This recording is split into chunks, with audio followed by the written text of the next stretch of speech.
Assalamualaikum. Welcome back to my channel Maths Made Kulsum.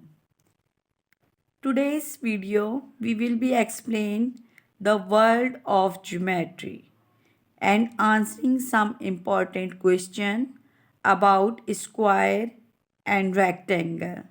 So let's get started. Chapter 8 page number 108 open कीजिए अपनी book का। Chapter 8 page number 108 open कीजिए। यहाँ पर देखिए squares and rectangles के बारे में बताया गया है। A square has 4 sides. Square की 4 साइड्स होती हैं, यानी 4 कोने होते हैं और चारों कोने जो हैं वो बराबर होते हैं, 90 डिग्री का एंगल बनाते हैं। स्क्वायर में all 4 sides are equal in length. AB is equal BC and CD is equal DA। यानी अगर ये AB अगर फ़र्ज़ करें 2 सम का है तो B और C भी 2 सम का ही होगा और C और D भी 2 सम का होगा और A और D भी 2 सम का होगा। यानी 4 लाइन्स इक्वल साइज़ की होंगी। अगर ये लाइन 2 सम की होगी तो ये भी 2 सम की होगी, ये 2 सम की होगी तो ये भी 2 सम की ही होंगी। What do you notice about AB and DC? AB और DC क्या है, एक दूसरे की पैरेलल हैं। पैरेलल लाइन से मुतालिक मैंने वीडियोस अपलोड की है। अगर आपको पैरेलल लाइन के बारे में नहीं मालूम हो तो वो वीडियो देख लीजिएगा, काफ़ी डिटेल में है। अच्छा, रेक्टेंगल देखिए। रेक्टेंगल में अगर ये आमने सामने की 2 लाइनें जो होती हैं ये एक बराबर होती हैं। अगर ये लाइन 4 सम की है तो यकीनन ये जो इसके अपोजिट में लाइन है, सामने लाइन है, ये भी 2 सम की ही होगी। और अगर ये आमने सामने की लाइनें जो हैं, अगर ये 1 सम की है तो ये भी 1 सम की ही होगी। यानी ये आमने सामने की लाइन जो है ये लेंथ में साइज़ में इक्वल होती हैं। अगर ये 4 सम की है तो यकीनन उसके सामने वाली लाइन जो है ये 4 सम की ही होगी। और इसी तरह से अगर ये वाली लाइन 2 सम की है तो इसके सामने की जो लाइन है ये भी 2 सम ही की होगी। स्क्वायर में चारों लाइनें एक ही साइज़ की होती हैं। अगर ये 2 सम की है तो ये भी 2 सम की होगी, ये भी 2 सम की और ये भी 2 सम की होगी। लेकिन रेक्टेंगल में 2 लाइनें इक्वल साइज़ की होती हैं, आमने सामने की 2 लाइनें इक्वल साइज़ की होती हैं। अगर ये 4 सम की है तो ये भी 4 सम की होगी और ये वाली लाइनें जो एक दूसरे के आमने सामने हैं, अगर ये 2 सम की है तो लाजमी तौर पे ये 2 सम की ही होगी। ये डिफरेंस है स्क्वायर में और रेक्टेंगल में। रेक्टेंगल में चारों लाइनें इक्वल साइज़ की होंगी और स्क्वायर में चारों लाइनें इक्वल साइज़ की होंगी और रेक्टेंगल में 2 लाइनें आमने सामने की एक ही साइज़ की होंगी। ठीक है, चलिए अब एक्सरसाइज शुरू करते हैं। पेज नंबर 110 पे देखिए। क्वेश्चन नंबर 1 है, which of these are square. आपने बताना है कि इनमें से कौन से स्क्वायर हैं। ये कुछ फिगर्स दी हुई हैं और आपको इसमें से बताना है कि स्क्वायर कौन से हैं। अब आप देखिए और बताइए क्या ये स्क्वायर है। A is not a square, it is a rhombus. ये स्क्वायर नहीं है बल्कि ये एक रैम्बस शेप है। Opposite sides are equal but all 4 sides are not equal. Angle are not 90 degree. Square में 90 डिग्री का एंगल बन रहा होता है। अगर आप चेक करें तो 90 डिग्री का एंगल बन रहा होता है और यहाँ पे 90 डिग्री का एंगल नहीं बन रहा है, इसलिए ये फिगर जो है स्क्वायर नहीं है। अब फिगर बी को देखिए।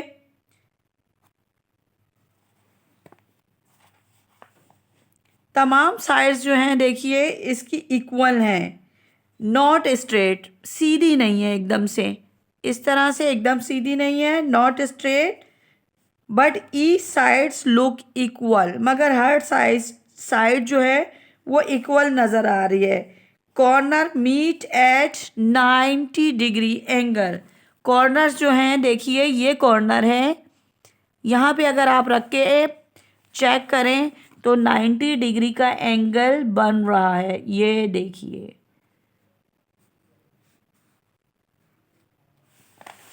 ये देखिए हमारा जो मिड पॉइंट है ये हम इस पे रखेंगे इस तरह से, और ये लाइन इस लाइन के ऊपर होगी। ये देखिए 90 डिग्री का एंगल बन रहा है। स्क्वायर में 90 डिग्री का ही एंगल बनता है।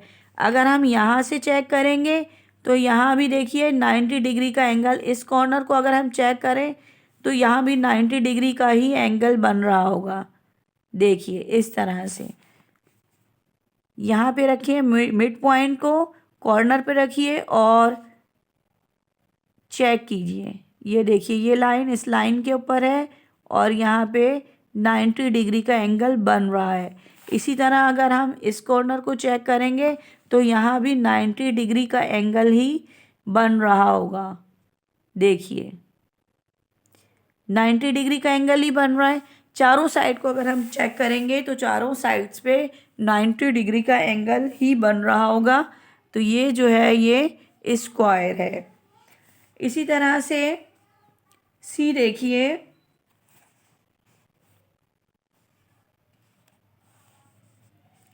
दिस इज अ स्क्वायर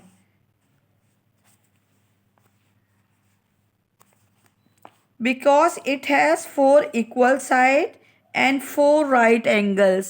यहाँ पे देखिए इसकी 4 साइड्स जो इक्वल हैं। यहाँ देखिए 2 बॉक्सेस में ये वाली लाइन है, ये वाली लाइन भी 2 बॉक्स में है, ये वाली लाइन भी 2 बॉक्स में है और ये वाली लाइन भी 2 बॉक्स में है। यानी चारों साइड जो हैं इसके इक्वल हैं और 90 डिग्री का एंगल बना रहे हैं। जिस तरह हमने अभी अपनी दूसरी फिगर में, इस फिगर में चेक किया था, इसी तरह अगर आप इस फिगर में चेक करें तो ये देखिए ये यहाँ कॉर्नर पे रखेंगे हम ये वाला पॉइंट इस तरह से, और ये देखिए 90 डिग्री का एंगल बन रहा है। देखिए 90 डिग्री का एंगल बन रहा है। इसी तरह अगर हम यहाँ रखेंगे तो यहाँ भी 90 डिग्री का एंगल ही बन रहा होगा। ये देखिए 90 का बन रहा है। और अगर हम यहाँ रखेंगे, देखें यहाँ पे रखेंगे तो भी 90 का ही बन रहा होगा। ये देखिए 90 डिग्री का बन रहा है और अगर हम यहाँ रखेंगे तो भी 90 डिग्री का ही एंगल बन रहा होगा। अब देखिए शेप डी जो है ये ट्राइंगल है, तो इसका आंसर होगा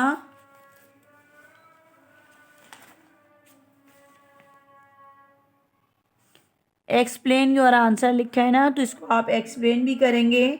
figure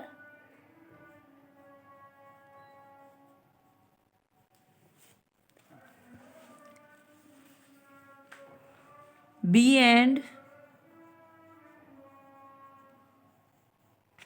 C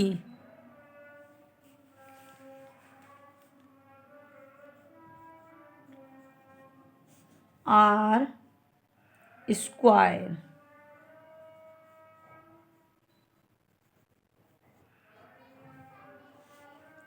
because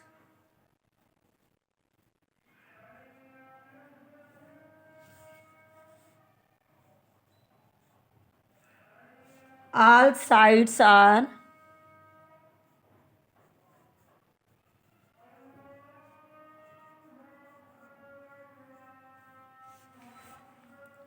equal and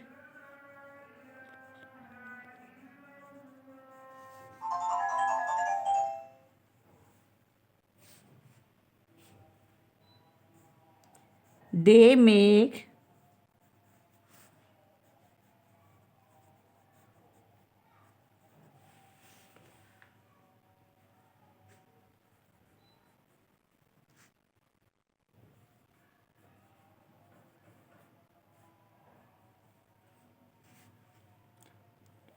angles of 90 degree.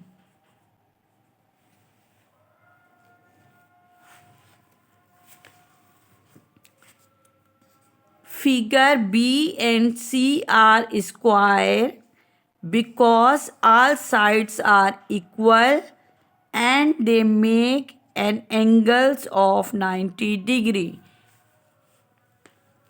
यहाँ पे देखिए 4 साइड्स तो हैं, मगर यहाँ पे देखिए 90 डिग्री का एंगल नहीं बन रहा। यहाँ पे 4 साइड हैं, इक्वल भी हैं और ये 90 डिग्री का एंगल भी बना रही हैं, इसलिए ये स्क्वायर है। और यहाँ पे भी 4 साइड्स जो हैं वो इक्वल भी हैं और 90 डिग्री का एंगल भी बना रही हैं, इसलिए ये फिगर भी स्क्वायर है। यहाँ पे ट्राइंगल है। Which of these are rectangles? Explain your answer. अब आप यहाँ पे चेक कीजिए।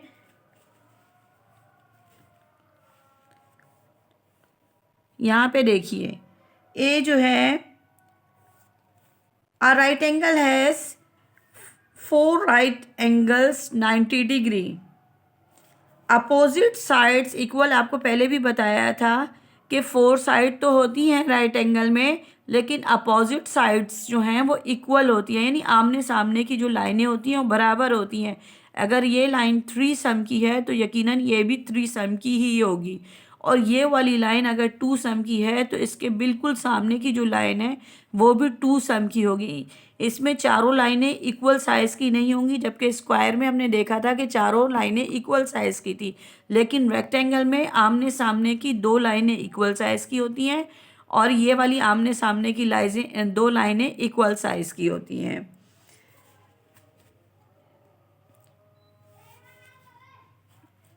डायग्राम ए देखिए, ये जो है ये डायमंड शेप है। Angle are not 90 degree. यहाँ पे जो एंगल है वो 90 डिग्री का एंगल नहीं बना रही है, इसलिए नॉट आ रेक्टेंगल, ये रेक्टेंगल नहीं है। जबकि रेक्टेंगल जो है देखिए 90 डिग्री का एंगल बना रही होती है। जैसे अगर आप अपनी प्रोटेक्टर को रख के चेक करें तो ये देखिए 90 डिग्री का, ये देखिए 90 डिग्री का एंगल बन रहा है ना। अगर हम इस साइड पे रखेंगे तब भी 90 डिग्री का ही एंगल बन रहा होगा। ये देखिए, फिगर बी देखिए, फिगर बी जो है, all corners are right angle, तमाम कॉर्नर्स जो हैं वो राइट एंगल हैं, यानी 90 डिग्री के हैं।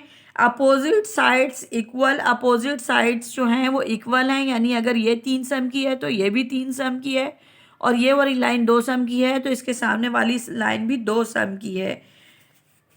ये नॉट आ स्ट्रेट, देखिए स्ट्रेट नहीं है मगर ये ट्राइंगल है। अब देखिए फिगर सी देखिए, ऑल साइड्स इक्वल, इसकी ऑल साइड्स जो हैं देखिए इक्वल लग रही हैं, but angle are not rectangle, but are not a rectangle. तमाम साइड्स जो हैं इसकी इक्वल हैं, लेकिन ये रेक्टेंगल नहीं है। और फिगर डी को देखें अगर आप तो ये भी रेक्टेंगल नहीं है। One angle is not 90 degree. यहाँ पे देखिए 90 डिग्री का एंगल नहीं बन रहा। Rectangle B is only rectangle, figure B is only rectangle.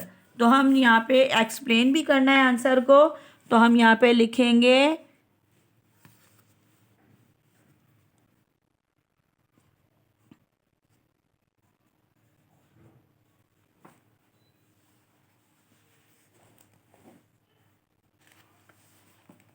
Figure B is a rectangle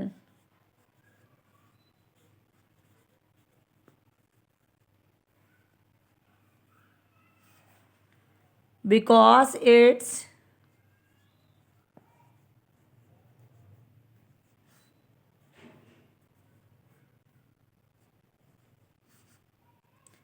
opposite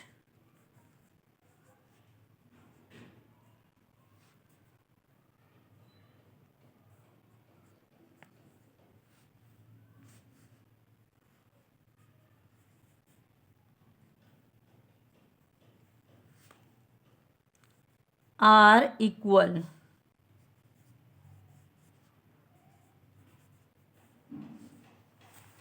Figure B is a rectangle because its opposite sides are equal.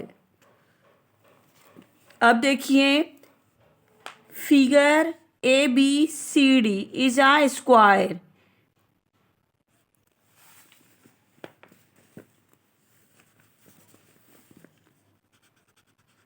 इसमें एक figure दी हुई है और ये फिगर जो है ये स्क्वायर है. अगर आप इसको देखेंगे तो इसमें आमने सामने की जो लाइनें हैं वो सब बराबर साइज़ में हैं. और जैसे अगर एक लाइन ये देखें आप 4 सम की है, तो ये चारों लाइनों को अगर आप मेजर करेंगे तो चारों लाइनें जो हैं ये 4 सम की ही होंगी और ये 90 डिग्री का एंगल भी बना रही हैं.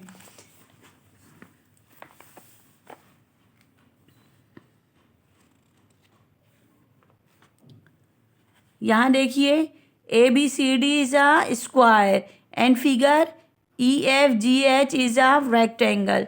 ये वाली फिगर जो है ये रेक्टेंगल है और इसमें देखिए अगर ये 7 सम की है तो ये भी यकीनन 7 सम की ही होगी.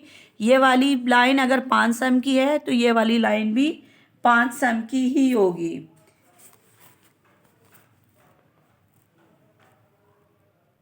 ए बराबर है 4 सम. Slanted line goes from O to B. O to B देखिए ये लाइन जा रही है. एंगल एट B इज 50 सम. यहाँ पे देखिए 50 सम का एंगल बन रहा है. All sides are equal. Square की तमाम साइड्स जो हैं वो इक्वल हैं. A B is equal BC is equal CD is equal AD is equal 4 sum. यानी ये भी 4 सम की है, ये भी 4 सम की है, ये भी 4 सम की है और ये भी 4 सम की है. All corners are 90 degree. तमाम कॉर्नर्स देखिए 90 डिग्री का एंगल बना रहे हैं. Find OBC. यहाँ पे देखिए ये तो बता दिया कि यहाँ पे 50 डिग्री का एंगल है और यहाँ पे आपको फाइंड करना है. तो हम एंगल कितने का है? 90 डिग्री का. 90 डिग्री में से हम 50 डिग्री को माइनस कर देंगे. 90 में से 50 को माइनस करेंगे तो हमारा आंसर क्या आएगा? 0 में से 0 गए 0. 9 में से 5 को माइनस किया, 9 में से 5 को माइनस किया, हमारा आंसर आया 4 यानी 40. So we will write here 40. AD parallel है किसकी? A और D. A और D पैरेलल है किसकी? BC की. देखिए आमने सामने की है ना. AD पैरेलल किसकी हैं? BC की. तो हम यहाँ पे लिखेंगे BC. अब देखिए angle OBC is equal dash. Angle OBC कितनी डिग्री का है? नहीं, एंगल यहाँ पे आएगा 4 सम. A और B कितने सम का है ये देखिए. A और D अगर 4 सम का है तो A और B कितने सम का होगा? 4 सम का. B और C कितने सम का होगा? 4 सम का. D और C कितने सम का होगा? 4 सम का. तो A भी बराबर है 4 सम. A भी कितने सम का है? A और B 4 सम का. और यहाँ पे एंगल की बात हो रही है. ये देखिए एंगल का साइन है.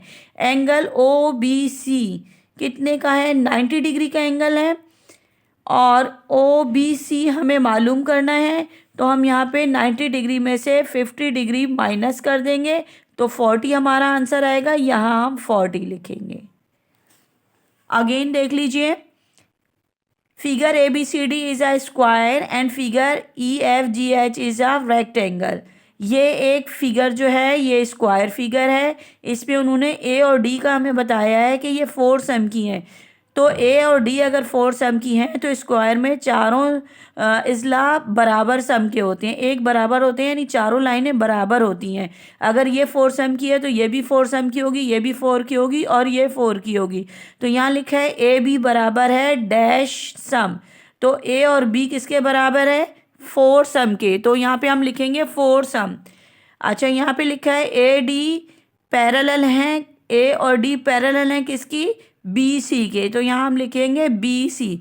पैरेलल लाइन के बारे में डिटेल से नेक्स्ट चैप्टर में मैं एक्सप्लेन कर चुकी हूँ। अगर आपने नहीं देखा तो वो वीडियो देख लीजिएगा, तो आपको आइडिया हो जाएगा पैरेलल लाइंस किसे कहते हैं। अच्छा, यहाँ पे देखिए, यहाँ बात हो रही है एंगल की। Angle O B C is equal dash. तो यहाँ पे ओ बी सी कितने का है? देखिए एंगल कितने का बन रहा है, हर तरफ 90 का एंगल बन रहा है। और यहाँ पे ये एंगल कितने का है? 50 का।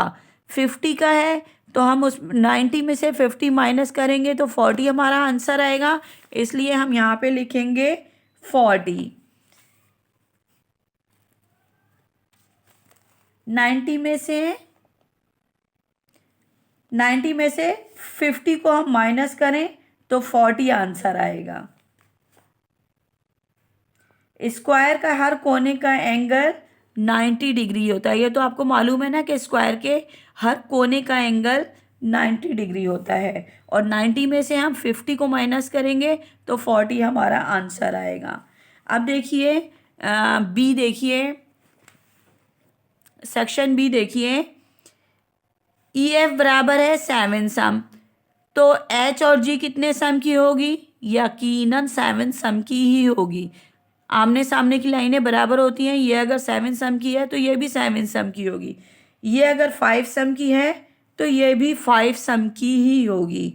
ई एफ 7 सम और E H is equal 5 cm.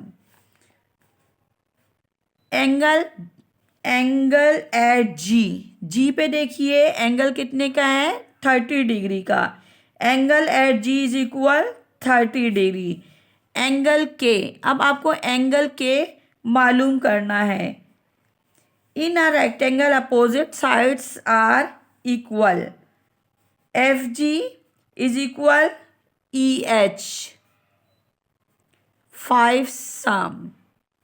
All corner are 90 degree. Corner जो हैं वो 90 डिग्री का एंगल बना रहे हैं। एट पॉइंट जी टोटल, एट पॉइंट जी पे देखिए 90 डिग्री का एंगल है। One part is given 50। एक पार्ट जो है वो कितने का होगा? हम यहाँ पे 90 डिग्री का एंगल है ना ये, तो हम 90 में से 36 को माइनस करेंगे। पहले हम यहाँ लिखते हैं एफ जी, एफ और जी। ये देखिए एफ और G is equal dash cm. F और जी बताइए कितने सम का है? यहाँ तो कुछ भी नहीं लिखा। अब क्या करें? यहाँ पूछा जा रहा है एफ और जी कितने सम का है। सोचिए ज़रा जल्दी से। यहाँ तो कुछ भी नहीं लिखा, फिर हम यहाँ क्या लिखेंगे? Correct, your answer is right. यहाँ देखिए, यहाँ हमें मालूम है कि आमने सामने की लाइनें बराबर होती हैं। अगर ये लाइन ई एच 5 सम की है तो यकीनन ये भी 5 सम की होगी। तो हम कहेंगे F G is equal 5 sum. F G perpendicular, F और जी परपेंडिकुलर है किसका? ई एच का। किसका है? एफ जी परपेंडिकुलर है जी एच का। यहाँ पे देखिए ये एल बन रहा है ना, 90 डिग्री का एंगल है और ये एल बना रहा है, यानी इससे जुड़ा हुआ है। तो यहाँ पे हम लिखेंगे जी एच। परपेंडिकुलर की वीडियो भी बन चुकी है, आप देख लीजिएगा वहाँ पे, तो आपको समझ आ जाएगा। अच्छा, एंगल के, अब बताइए एंगल के कितने का है? तो ये हर कॉर्नर 90 डिग्री का एंगल बना रहा है। 90 में से हम 34 को माइनस कर देंगे। यहाँ पे 34 डिग्री का एंगल है ना, तो 34 को हम माइनस कर देंगे। 10 में से यहाँ से हम बोरो ले लेंगे, ये 10 हो जाएगा। 10 में से 4 को माइनस किया 6, यहाँ 9 में से 1 हमने दे दिया था, अब यहाँ पे क्या है 8, 8 में से हमने 3 को माइनस किया तो क्या आंसर आया 5, यानी 56। तो हम यहाँ पे लिखेंगे 56। अगर आपको मेरी वीडियोस पसंद आ रही हैं तो काइंडली कमेंट्स लाजमी किया करें और लाइक और शेयर भी कीजिएगा, और अगर अब तक चैनल को सब्सक्राइब नहीं किया है तो वो भी कर लीजिएगा। Thank you for watching. अल्लाह हाफिज़। अगर कुछ समझ में ना आए तो आप कमेंट्स में पूछ लीजिएगा, और परपेंडिकुलर और पैरेलल लाइंस के बारे में मैं वीडियो बना चुकी हूँ, आप वो देख लीजिएगा तो आपका कॉन्सेप्ट क्लियर हो जाएगा। Thank you for watching. अल्लाह हाफिज़।